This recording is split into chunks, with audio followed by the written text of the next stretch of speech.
in before we start? Okay. Good afternoon and welcome to everyone to today's class, which is the Winsor Newton Wheatfield landscape art. My name is Tim DePack and I'm from Winsor Newton and I'll be your moderator for today's class.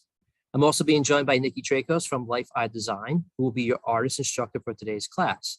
And Nicki will be taking you through today's class by providing information about the product that's being used and showing you how to perform some of her favorite watercolor and painting techniques, all while creating this stunning scene using the Winsor Newton professional watercolor paints along with the Winsor Newton professional synthetic watercolor brushes. There was an inspirational image for this class, which was on your confirmation email, and I'll share that link with you in the chat for those of you who have missed it. Upon completion of this class, you'll be sent an email. Please let us know what you thought about the class, how we did, and if there's any particular topics you'd like to see Nicki perform in future classes with us.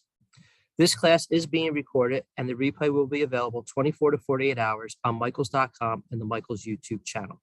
Here you'll also find the links for the class outline along with the list of materials, instructions, and the inspirational image needed to complete this piece of art. Please feel free to follow along and paint with Nicki or sit back and enjoy the class. And with that, I'd like to pass it over to Nicki. Thanks, Tim. Hello, everyone. I feel like it's been more than just a month and a half since our last live together. For those of you who are new and haven't joined me in these painting sessions, my name is Nicki Traikos, and I love to paint with watercolors, and painting landscapes is something that I am constantly inspired by through my travels. And lately it's been lots of road trips that have been inspiring some of the landscapes I'm working on. I want to thank Michaels for hosting this class and for bringing us all together on this beautiful, hopefully it's sunny where you are, on this beautiful sunny afternoon. I am happy to be sharing something that looks more like a fall landscape because fall happens to be my favorite season. And before we get started, the landscape that we're painting today was one that we planned a little while ago, but during my last road trip, I actually saw a scene out the car window of this very similar wheat field. So I'm excited to paint it with you today and really just have fun with mixing some colors, using our watercolors, and this is a bit more beginner friendly as well. So if you're a bit newer to watercolors, we're going to go a bit slower. Painting clouds is something that I love to do, and I hope that you have some fun painting them as well. And just lean into, as we go, if it feels a little bit fast paced for you, remember you can watch the recording. Michaels will put it up on their YouTube site within about 24 hours or so. So you can sit back and just enjoy painting alongside with me, or maybe even watching if you're feeling like it is a little bit more fast paced. But again, this is a bit more beginner friendly. So I'm excited for us to get started and get painting. And I see lots of people saying hello and letting me know where you're from. It's amazing to see how close and even how far we have some of the students. That's amazing. Okay, so let's get started. Maria, if you want to go ahead and show everyone my desk. Amazing. So this landscape that we're working on was inspired by this really pretty wheat field. If you haven't taken a class with me yet, I want you to really understand that you can interpret any landscape that you see and create a piece that is something that speaks to you and that you have fun with. So don't feel like you have to create the piece exactly as you see it in the photo reference. As we go, I'll talk a little bit about creating highlights and what to do with adding a bit more bold color as well. Okay, so use your photo reference as inspiration, like Tim said, and then we're going to have some fun and paint it so that we can create, again, that just beautiful sky, clouds, and the wheat field. So before we get started, I want to talk to you a little bit about supplies. Today, I'm using Winsor Newton's professional watercolor block. It is a rough grain, which is really beautiful for texture with using watercolors. 140 pounds, very important, and it's cotton.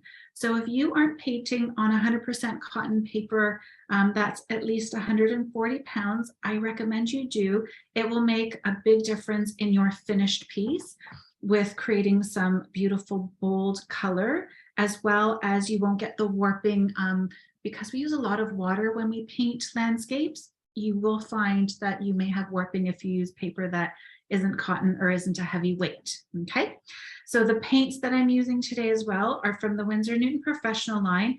Again, they're really pigmented. So that's how you get the vibrancy in your watercolor paintings. By using a professional line, the pigment payoff is a lot higher, and even the mixability. So you just really need a little bit of water and you can create some gorgeous depth in your painting quite easily. Okay, so colors we have are yellow ochre, hooker's green, which is a new color. We haven't used that one yet in these sessions. Burnt umber, cobalt blue. Now, unfortunately, there was a mix up with the color that we had originally listed. There was a Winsor blue green shade, I believe. Tim will confirm that in the chat. If you have that color instead, feel free to use it. Don't worry about that. But cobalt blue is what I'm going to be using today. And I also have Winsor yellow. Now, if you're painting along and are sharing on social, please go ahead and tag us. Tag us, Michael's Store, Winsor and Newton, and Life by Design, and hashtag as well. And again, Tim will share that in the chats with you. So here's my inspiration. I'm going to hold it to the side. Oh, and I should mention also the brushes I'm using are a number 10 and a number 4 from the Winsor Newton Professional line. They hold just a great amount of water, and they actually will dispense the paint really easily too, which is what I love. Okay, so now I've taped my paper onto a board. I'm just going to make sure you can see that okay, so that I have a little bit of freedom to move my piece around. So if you don't want to tape yours to your desk or to the table that you're painting on, go ahead and grab a board that you can tape your piece onto. What I'll do before we get going is just dispense a little bit of each color. I'll start with my yellow, and really you just need a pea-sized amount. Again, when you're working with pigment that is very highly concentrated and pigmented, a little goes a long way, and the effects are really bold. They're actually quite striking again when you use them on the cotton paper. So again, a little bit of troubleshooting. If you're finding your watercolor pieces dry a little bit dull or they're not as vibrant, changing your supplies is definitely one thing that I recommend. So I see a question about what size paper I'm using. I'm going to dispense a little bit more blue only because I want to paint a really vibrant sky. So I didn't mention the paper that I'm using is on a block that's 9 by 12. I actually cut my sheet down. Again, we're painting within the hour. So if you want to complete a painting, go ahead and cut your sheet in half and then tape a nice border so you get that beautiful clean edge. And the tape is a low tack tape for delicate surfaces. Michael's has a great selection of tape that you can use to tape your border so that you can create some really nice, clean, crisp edges. And then we can do that beautiful tape pull at the end as well. So I have some paper towel handy. I'm going to grab a few tissues as well, because that is what we'll be using for the sky to blot out before we go ahead and use our brushes to blend away. Now, when I'm looking at the landscape, so here I decided to create a low horizon line, meaning the sky will take up 2/3 of our painting, whereas the foreground will take up the last third.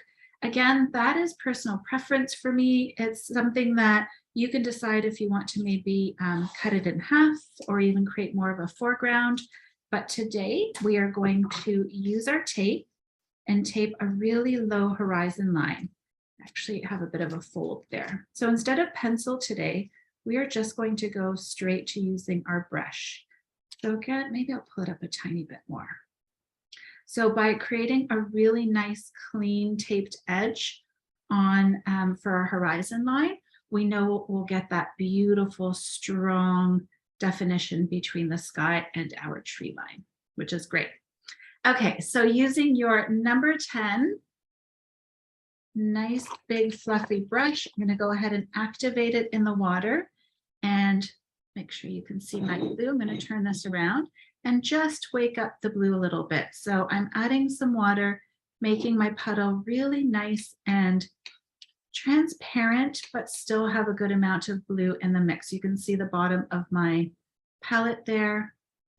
And washing my brush off again, we're going to apply a generous layer of paint. Again, if you've taken these classes with me, you know that we start with a nice, generous wash. So you want your paper to be glossy. Don't put too much water where there's like a wall of water on your paper. You really want there to be a shine. And let me see if I can lift it up a slight bit so you can see with the light. Hopefully you can see that there's a bit of shine on the paper.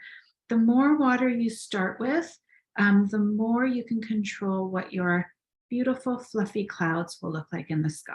So I'm just going back and forth using the side of my brush. So I like using this number 10. If you had a number 12 in the Winsor Newton Professional brush, that could work too. But just going over and making sure it's really nice and saturated. Nikki, I have a question to ask you. And I'm sure a lot of people watching would like to know this. So as you're going to be doing like a wet on wet technique. So is that preferable for like when you're doing landscape? So would there be another part of time when you would say wet on dry? Yeah, so for the sky, I like to work wet on wet. For the foreground, we'll probably work wet on dry when we put in the grasses. Okay. And even in the trees a little bit too. And I'll talk to you a little bit about that technique as we go too. So I'm just loading up my brush, making sure I have a lot of that cobalt blue pigment. And what I like to always do is sort of start from the top of my sky. So if you look at your photo reference, the top of the sky is always a little bit darker. So again, using our observational skills, we're looking at our reference, and I'm just working back and forth to put in a really generous amount of that cobalt blue. And it's okay if you have some areas that are a little bit lighter. So I haven't moved my brush in that area there, because that will start to give our sky really nice personality. And in my original painting, I'm actually going to dispense a little bit more of this cobalt blue. My sky was a little bit darker, and I actually imagine this to be a brighter sky. Again, looking out the window when we were driving this past weekend, I took a lot of inspirational photos, and having a lighter sky with the fluffy clouds against the yellow really inspired me for today. So I'm going to go with that. So I'm just going back and forth, adding a little bit more pigment and water as I go. And I'm going to take my tissue now, and I just like to bunch it up a little bit. And looking at my reference photo, as well as the original when I painted, I'm just going to start to dab out some of these fluffy, beautiful clouds. And again, in Northern Ontario, we have some really pretty early fall. I know it's not fall yet. Fall's actually, I did say it's my favorite season, so I'll be obsessed about fall skies. But these fall skies that are really beautiful and blue, but have these gorgeous fluffy clouds that are also just so beautiful as well. So just picking up a little bit more of that blue with my brush, and I'm just going to go underneath the clouds to create a little bit of definition. And I urge you to be loose at this point.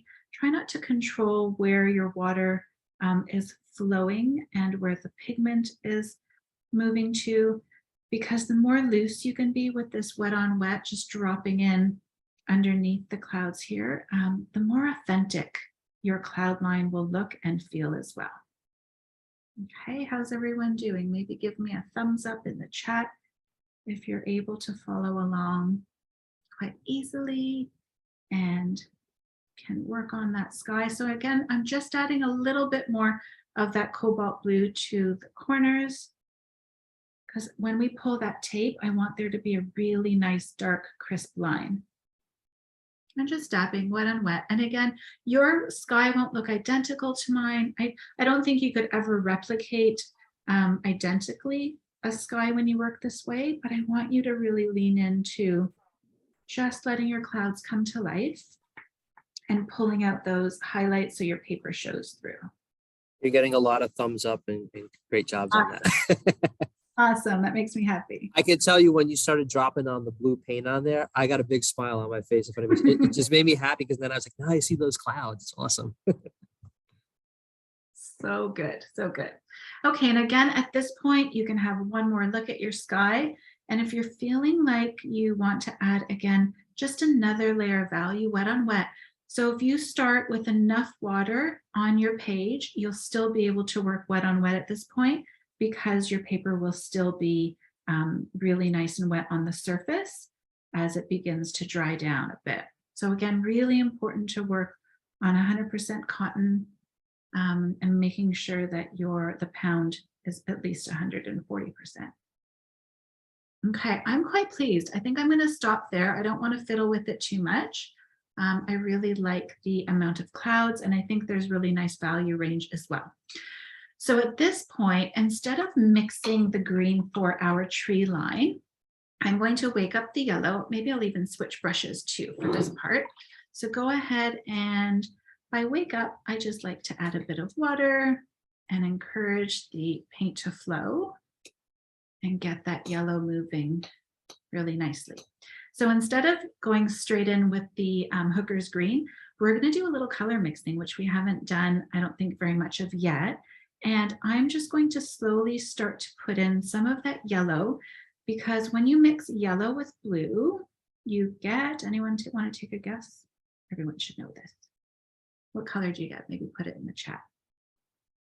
As I'm laying down, just wet on wet, just letting that yellow dry, or sorry, flow onto the paper and move into where the clouds are. So you get green, yay. Yeah, and really it depends on what blue you're using or what yellow you're using, but you'll get some gorgeous variations. And when we color mix on the paper like this, you actually are able to achieve some really beautiful blends of, let's say, the green if you're mixing yellow and blue. So I'm just going to get a little bit of that cobalt blue and go ahead and start to, again, mix on the page. So by adding some of that cobalt blue, I'm letting the green come to life, but I want the trees to be a little bit yellow.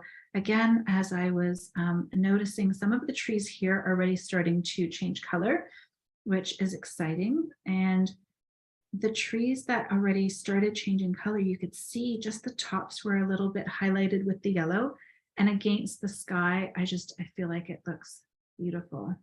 Again, welcoming in that fall season. So by dabbing my brush, I'm sort of just moving it back and forth. Again, it's my number 4. It's a little bit more of a detail brush. You can create an interesting skyline with the trees, and you decide how high you want to go with the trees, or even if you want to vary the size of them. Again, I'm just playing around and even following my cloud line to see how high I want to go. So use your photo as inspiration. I'm going to add a little bit more yellow. So yellow, we're working light to dark. If we add a little bit more yellow at this point, then we know we'll maintain that yellow when we start to build our depth in our trees in a little bit. Okay, so just back and forth, and I'm dabbing. Push your paint around and just have fun with this process. Experiment with how much yellow you want on the page as you start to observe what it looks like next to our sky. And your sky should be drying at this point. Okay, everyone following along okay? I'm going to ask that as I get my tissue out again. So as my piece is drying, I'm noticing that I just want to pull out a little bit more extra highlights with my tissue. And again, this will just create a little bit more dimension when the piece is fully finished. So there are different levels of wet on wet that you can work on, or different levels of pulling away based on how wet or how dry your piece is. And I'm really glad that I did that, because I feel like it gives it another layer of value, which is nice.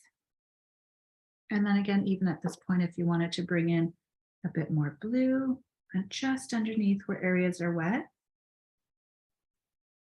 feel free to do that. Again, just adding a little bit more of that blue to really let the clouds be defined and to take shape. Okay, so at this point, oh, I see a little part here that I just want to soften. Okay, got distracted. So at this point, what we're going to do is pull our tape line, and it should come off clean. And if not, don't worry about it, because we'll be painting in our Wheatfield. Look at that beautiful, crisp, clean line. Is there anything better? So for this part, I'm going to make sure I switch back to my large brush. So it's my number 10. I'm going to make sure I have a really generous puddle of the yellow because I want that yellow Wheatfield to be beautiful, strong, and vibrant. So I'm just going to dispense a little bit more color. There we go. Sorry, I want you to be able to see everything here on my desk. And you've got the colors, perfect. So making sure I have a really nice amount of that Winsor yellow mixed up. So I would say it's 50-50, so 50% water, 50% paint. And you can see I'm really loading up that big brush, and I want to paint a nice, generous, bright line of the Wheatfield. So this is going to be our initial layer. And this is what creates that beautiful contrast. And you'll notice that I'm using the tip of the brush, even though it's a fluffy brush. Look at how close I can get to that line because it has a really nice tip to the tip of the brush. And then using the side of my brush, I can draw down that yellow and create a beautiful, intense Wheatfield. Again, for us, it was corn. There were cornfields that we were driving past and really enjoying. Okay, so once you have a really nice, generous amount on, you can even pull highlights. So while it's wet, similar to what we do with the clouds, I just washed off my brush and I'm going to dab off. So using my kitchen towel, I'm going to dab off and even create some nice highlight. So I'm just pulling away. Again, if you're using paint that isn't professional quality like this, it might be harder for you to pull away some of the color to create that highlight. So again, I recommend using the best quality you can so that you can achieve really easily. See the highlights just pulling away really nicely. And that gives your painting a bit more dimension and depth when you pull highlights like that and create these really interesting moments. So if you're finding your paintings are a little bit flat, try playing around with creating that depth there. Okay, so we're going to let our foreground dry. And as we do, we're going to start to paint in a little bit more carefully the tree line. So I'm going to spin my palette and I will wake up the Hooker's Green. If you haven't used Hooker's Green yet, oh, it is a gorgeous, it almost reminds me of a grass green too. It is a gorgeous green to use. I'm actually going to put a bit of that Hooker's Green in my center well here and make sure I wake up some of the burnt umber. And this is what we'll use to paint some of the, even the trunks of the trees and add a little bit to our Hooker's Green. So by adding the burnt umber to the Hooker's Green, I've just, you know what, let me pull my palette here so you can see. If everyone can see that better. There we go. So I've created a second green that is a little bit more like a forest green, which is really neat. So that's mixing Hooker's Green with the burnt umber to create this beautiful, almost like forest green. And then I'll just wake up my yellow ochre. And I don't want a lot of water in the yellow ochre because we're going to use that to create the nice long wheats at the front of our foreground. So add a little bit more water there. Okay, so using your number 4 brush or whatever your smaller size, if you have a 6, that will work as well. And I'm going to pick up some of this Hooker's Green first. So looking at my tree line, I want to start to build some nice depth and body to the trees. So I'm just going to again dab. So very slowly, I'm going to dab into the lower parts of that tree line. So I want to make sure that I maintain some of that yellow. I allow that to come through. And I am adding a little bit more green in spots. And you can even miss spots. So go ahead and so that it's not completely even, you want to add a little bit of interest and variation. So you can go ahead and skip some areas, reload, and just let it drop. Oh, I like how intense that is. I'm going to go with it and go back wet on wet. So I'm just dabbing wet on wet here. So we're starting wet on dry. So Tim had mentioned, when do you use that? My background is maybe a little bit damp, excuse me. But I'm using a wet brush and my paper is dry at this point. And I'm just going to let that yellow shine through because I It'll be hard for me to put it back in if I need it as highlights, but using very light and the tip of my brush motion will create a nice thick tree line. And these tree lines are almost their borders for farm fields. Again, paying attention, we were in the car for about 4 hours in the weekend. I was able to pay attention to what was passing me by. So I'm picking up some of the mix. So it's the Hooker's Green and the Burnt Umber. I want to see if everyone is following along okay. Is that all just Hooker's Green? Yes, so the first layer of this green is pure Hooker's Green. That was a mouthful. So now I'm going to add the mix that is the Hooker's Green and the Burnt Umber. Okay, so again, we're adding just another layer of depth. I want the lower part of the tree line to be the darkest because the sun comes in from the top and will create shadow underneath the trees. So I'm just going, and I feel like I have a lot of water on my brush, so I'm just going to dab off the excess water. I can even go up in here as well to create that nice deep shadow. So just removing a little bit of what's on my brush to go in and paint this nice depth at the horizon line. And again, just dabbing. Try not to control it too much in terms of having your hand move the exact same way each time. I'm actually going to rinse my brush off a little bit, and even while it's still wet, kind of blend that Hooker's Green up, because that Hooker's Green's are really vibrant and beautiful. So again, just with a wet brush, I just swirled it in the water, dab off the excess. While my Hooker's Green is a little bit wet, I can blend it up into the skyline really nicely. And again, remember, create some variation. So there are some higher points, some lower points going across. And we're going to add this point a little bit of this burnt umber.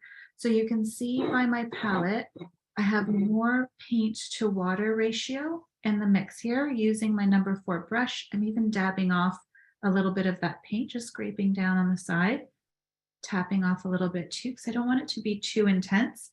But again, I'm going to just at the very base, so right where that burnt umber, or sorry, your tree line meets the horizon line of the wheat field, I'm putting in my burnt umber. And again, that's going to ground my horizon line and create even more shadow and texture, which will look nice. And even if you were to dab a little bit higher, it'll look like the trunks when you get in closer to your landscape. And if you need to hold your piece in front of you at an arm's distance so that you can look at your values to make sure you have a nice variation, I encourage you to do that. Okay, so I'm going to add a bit more of that burnt umber to my Hooker's Green mixture, just to see if I can get another layer of a deep green there and see how that goes. And in spots, bringing that in.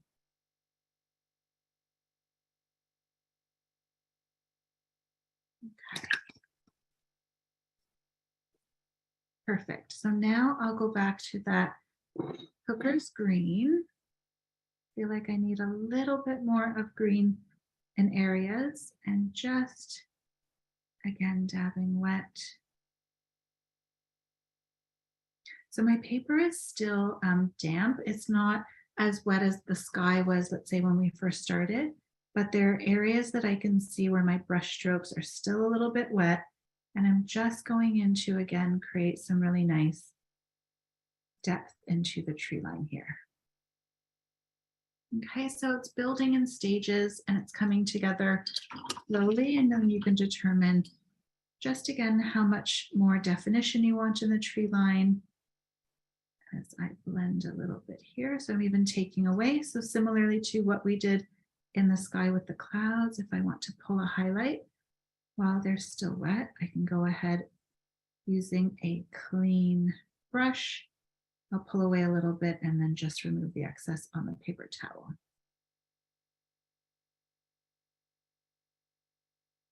Does anyone have questions while I'm doing this little bit of tweaking here?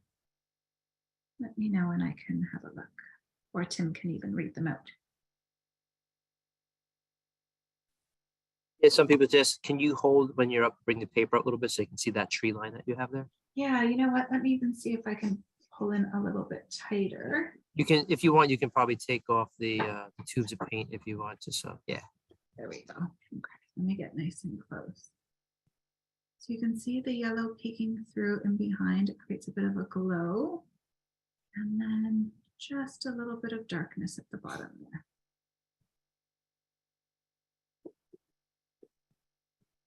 Perfect. Sarah's saying so simple, so pretty. Yes, absolutely. Really simple and effective, especially when you're holding your piece from afar, like if you're observing it from a distance. When you can create these layers of value, it really does make it look interesting without it having to be fussy. And that's the beauty of these landscapes, I think. Okay, I feel happy with what I have laid down here in the tree line. I may even take a little bit of this yellow, again, just because it is turning into fall and I'm feeling like leaves are starting to change. I'm imagining that the sun is high up in the sky and reflecting. I'm going to take a little bit of this more concentrated yellow from my palette. Let me see the around so you can see. So it's quite concentrated and just hitting areas that I want to create a little bit more vibrancy to. And then we'll move on to the wheat field. There we go, to create just a little bit of that. Okay, so now I'm going to make sure my yellow ochre has enough water in it. Now we're going to start to paint in our foreground. So again, if we look at our reference, there are some darker areas with the wheat as well as lighter areas. I'm going to express that very similar to what I did here. In the piece, I'll start at the bottom and just short strokes working upwards is how we're going to achieve that foreground. Okay, so making sure my page is a little bit damp, and I don't mind because I know that my first strokes will be a little bit more feathered, which is great. Nikki, before you put the next spot on it, can you just push up the paper up a little bit? Some people are saying that the closed captioning is covering the bottom. Perfect. Thank you. Yeah? Yep, right there. Thank you. Perfect, no problem. Okay, so working from the bottom up, you want to make sure as well that you are getting right to your tape line, because when we pull that tape, we want to have that really nice demarcation line and see that wheat growing up and moving back and forth. Okay, so again, just loading up my brush. Let's go ahead. So this is the yellow ochre that I'm starting with. And I'm holding my brush more at a 90-degree angle and just with short flicks, creating some nice interest here with the wheat going through. You can bring it upwards a little bit as you start to build depth, making it look more like a wheat field. And each time you reload, you'll get a different strength of the paint, which will create, again, some really nice interest throughout your piece. Okay, so again, just short strokes. So very little pressure on your brush. You are using the number 4 like I am. You just use the very tip, and it holds a lot of paint, so I don't need to re-dip it as much. You can even go up a little bit further. So the areas where I created a bit of highlight, I'm going to leave them open. So I'm not going to put in a lot of detail there because I think it'll look really nice as it reflects light once the piece is finished. And again, different layers of the yellow ochre will start to build that nice depth in your foreground.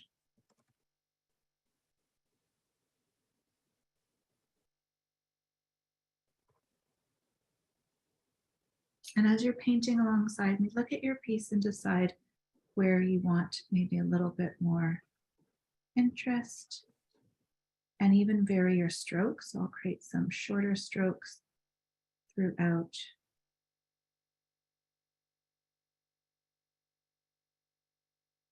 even some heavier ones as well. So when you're looking through the wheat, it'll actually make you feel like you are viewing it at a lower angle.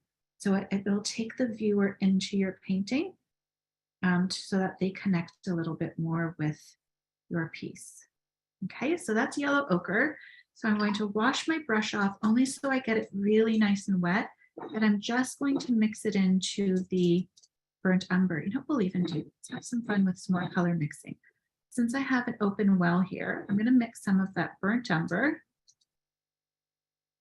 get some water on that brush, and pull up some of that yellow ochre. So I'm making a darker version of the yellow ochre or a lighter version of the burnt umber, whichever way you want to mix it.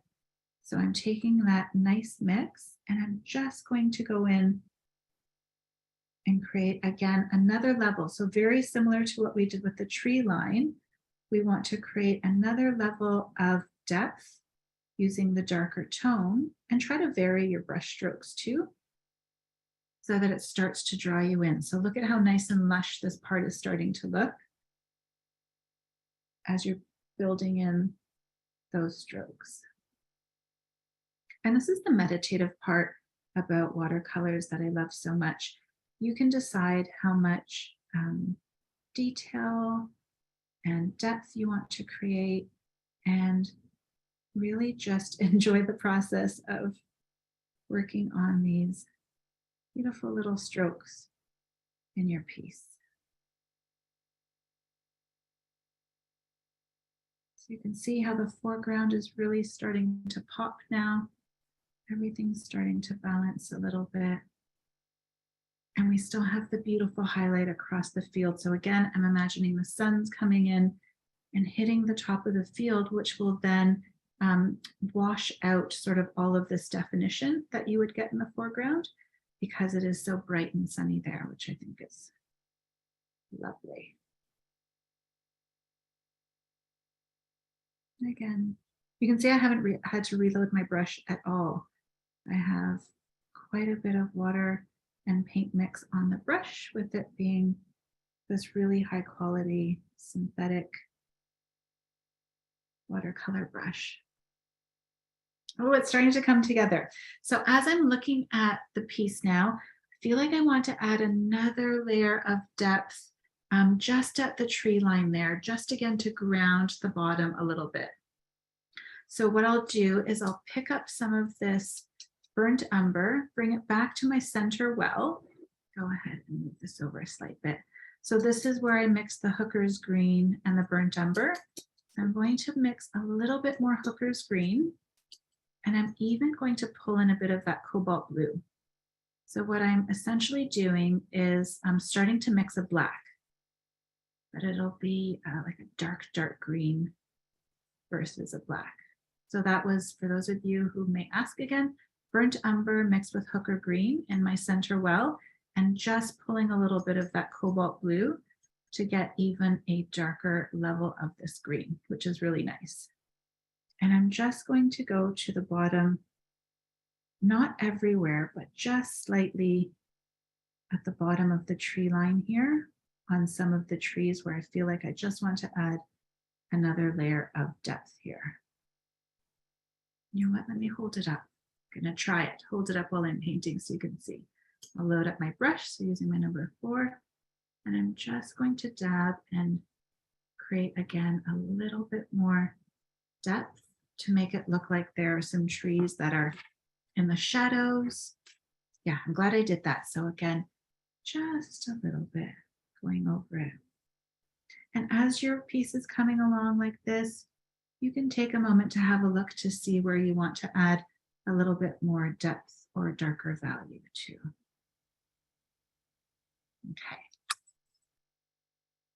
Amazing. So now I'm looking at my piece that I painted, and I really like how the burnt umber warms up the Wheatfield. And even if you look at your inspirational photo, so you can see how there are darker, warmer areas within the grasses. I'm going to start to bring in that sort of darker value. So using the burnt umber, I'm going to water it down a slight bit. And then remove the excess. So removing just the excess water, because I want this part to be a little bit, I need to reload it again. I want this part to be a little bit more darker, and I want to create some shadows in between some of the grasses too. So again, just working back and forth, making sure to go over my tape line. I want to create some depth within the wheat field in between sort of the grasses that we have painted. Okay, so loading up my brush really well so it has lots of paint, and I'm just touching my brush to the paper towel so it removes some of the excess water, because the paintbrush is really great at loading up paint and water. I want to control a little bit how much water I am removing from the brush and putting down on my paper essentially.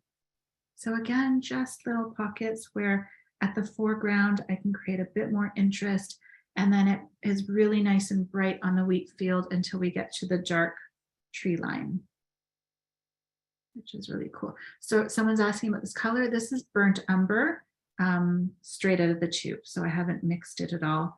It's just a really nice, warm, reminds me of fall actually, this burnt umber.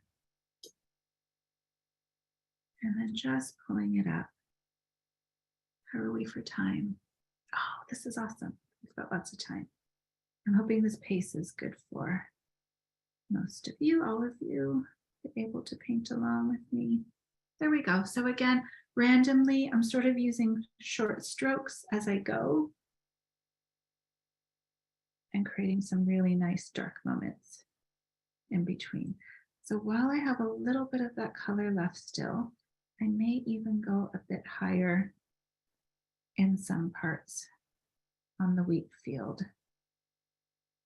And again, very, very short, small strokes. So I want to vary my strokes a little bit. And I don't want it to be, so I don't want it to be a pattern. I want it to be a little bit more random as we go. And then what I liked in my interpretation is I added a tiny bit of green. And I think doing that is a nice balance because maybe not all of the wheat has dried. And then it creates a nice balance with the green in the trees as well. So going back to Hooker's green, I want to make sure I have a lot of water in my mix. So I'm just going back and forth. You can use an eyedropper if you choose, but I'm just going back and forth and creating a nice watery mix here in my palette.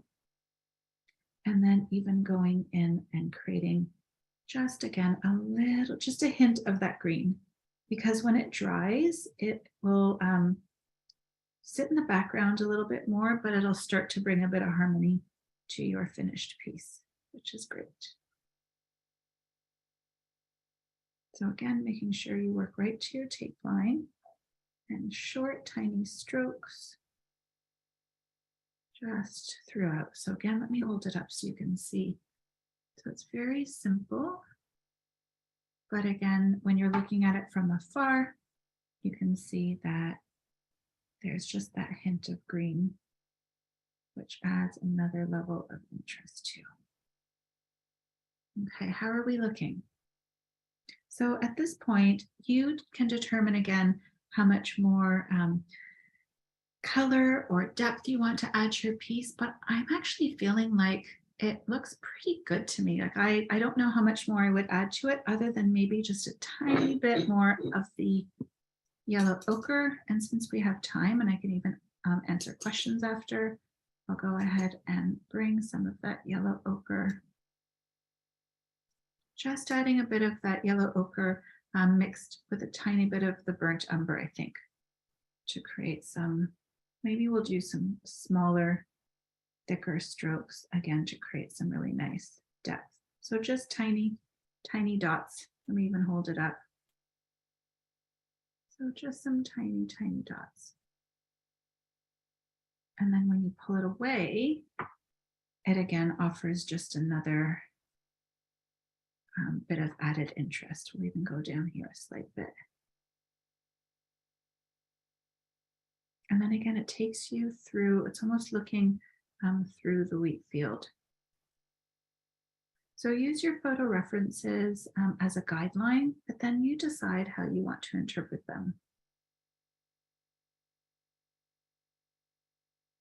Okay, so one last look. I'm really pleased with how the sky's dried. There's some really interesting texture in the cloud that makes me really excited. I'm even going to pull away a little bit so you can observe the piece at a bit of a distance. And this is what I want you to do with yours as well. Look at it from a distance so that you can really enjoy the light areas that you have in the clouds, the light areas that you left in the wheat field, and then in contrast, really nice dark deep value here that you get in the tree line and in the foreground of the wheat as well. I think it's ready for the tape pull. What do you think, Tim? Are you ready for the tape pull? I think the big reveal is ready to come. And then you can show the inspiration piece next to it. We can see how close Yeah, it that's came. a good idea. That's, I think, a lot of people are looking for. Okay, so again, nice clean edge. I love when I'm painting landscapes. It almost makes me feel like it's a postcard or even an old Polaroid photo. So I love to take the edges to get that beautiful, clean, crisp line. Look how gorgeous. It makes me excited for fall. Amazing. Okay, so there is our painted version of the wheat field. And then again, looking at our inspiration, you can see they're different,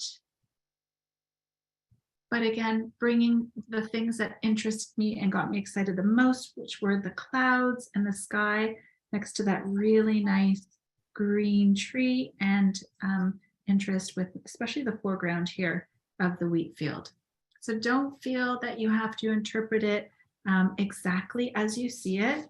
Use your own artistic liberties is what I like to call it. So use your own judgment when it comes to what you like and what you want to see, and really just enjoy interpreting the values and bringing in that light and depth.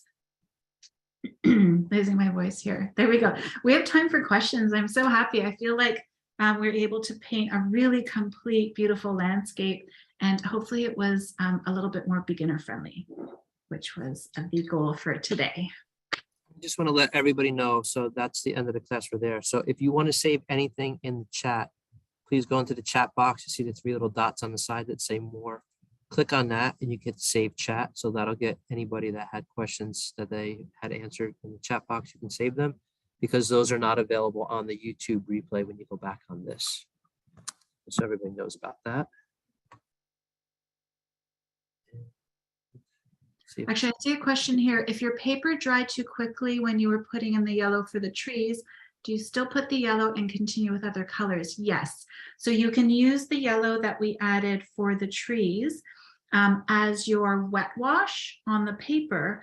And then that way, as you start to put in the hooker's green, it will blend into the yellow. So absolutely. The most important thing is working so that it's a little bit wet on wet. So if your yellow is your wet layer, then go for it. You can start layering from that, which is great. Definitely beginner and turned it okay. Amazing. So good. So good. There was another question here. How do you keep the tissue from making crinkly designs when blotting? I think the key is really just to make sure it's a nice flat tip when you're using it and pressing in. So again, using full cotton paper like the Winsor Newton Professional paper will allow you to pull away versus making a crinkly mark on your page, if that makes sense. So when I push in and pull the tissue up, that tissue is saturated with the pigment and it allows me to create that really nice clean cloud effect. Okay, any other questions about today? Amazing, Eve. Yeah, amazing. Okay, awesome. Yes, we're at the point. Would anybody like to hold up their painting and let Nicki take a look at what everybody's been done? If you painted alongside with her, we'd love to get a I view love of that. screenshot. You can do that.